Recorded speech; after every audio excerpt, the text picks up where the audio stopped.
I was driving through the U.S. on my way home to Canada, and I got a text message from actually Jonathan that let me know that literally royalty. I know we sometimes throw that word around, but film royalty. Yeah.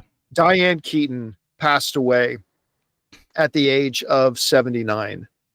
And this one stunned me because I mean, maybe I've just been out of the loop, but I haven't heard any reports about her health not being good or anything like that.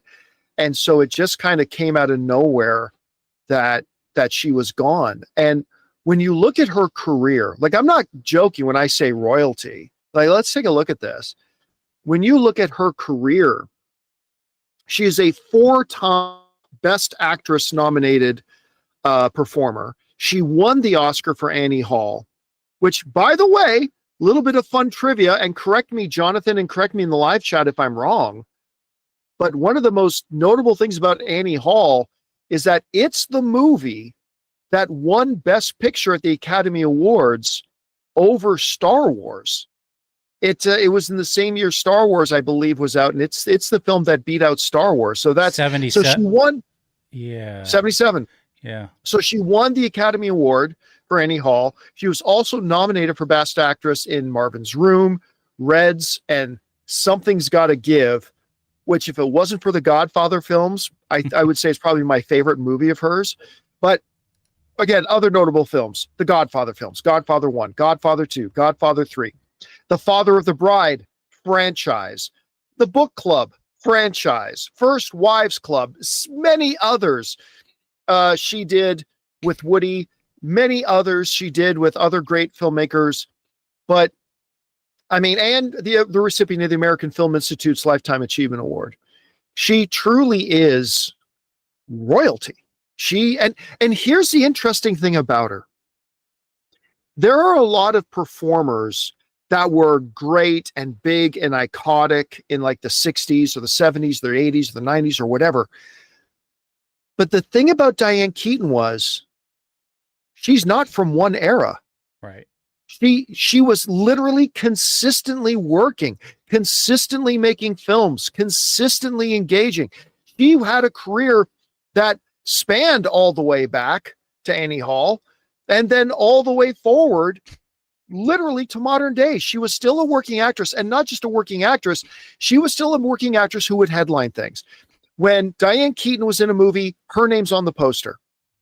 And there's not of, I mean, even if you look at this picture right now, like Goldie Hawn and, Bette Midler. why am I Bette Midler. Bette Midler. Yeah. I was going to say, why am I freezing on Wind Beneath My Wings, girl? Like, they're clearly still around and everything, but I mean, it's like they had eras where they were really big. But Diane Keaton is one of those rare actors or actresses that consistently had work, right, and was consistently excellent at what she did. And I was just stunned. So Jonathan, let me ask you, when you think about Diane Keaton, what are the films that first come to mind for you? Honestly, the funny thing is we just had this up. I'll bring it up again. But First Wives Club, to be honest, so good. It's so good. It came out in the 90s. And at that point, I mean, I was too young for Annie Hall. I had to watch that stuff, obviously, like after the fact, on DVD and Blu-ray and whatever. But I remember when this came out, it was really popular with my older sister and my mom. So that's kind of like where I kind of got to know her. And she had a cadence about her, you know, that when she came on, you felt really comfortable, you know? And I think that's why she was so popular with her fan base and why she spanned all those decades. I mean, look back here, it's like going back to The Godfather, how young she was. And then a completely different character in Annie Hall, but yes, she could do it because she's a great talented actress, but her on-screen presence still, like, it permeated whatever role she did, whether it was something like First Wives Club or I love Somebody's Got to Give with Jack Nicholson. I mean, you know, it's funny you said that she spans decades, and the only person where I thought had a chance for that was Meg Ryan, where she was doing that in the 80s and the 90s. And I really felt like, oh yeah, she's gonna. And then somewhere in the aughts, she just kind of dropped off. And it just goes to show what you it was. So she had that I know. controversy with Russell Crowe and everything. That so, didn't help. And Meg, and Diane Keaton didn't really have that kind of baggage, but she almost was a contender for that, but yeah. And it's honestly a male counterpart until he kind of stopped working was Jack himself.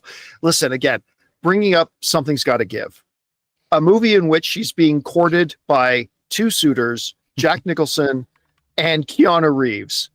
And the movie is hilarious. The movie's, if I probably know a lot of you guys have not seen Something's Gotta Give, but you've got to watch it because while obviously her most notable films of all time are going to be the best films of all time, the Godfather films, obviously. But I'm going to be honest with you, when I think of Diane Keaton, the first movie that comes into my head isn't Annie Hall, which is an all-time great, isn't the Godfather films, which are the all-time greats.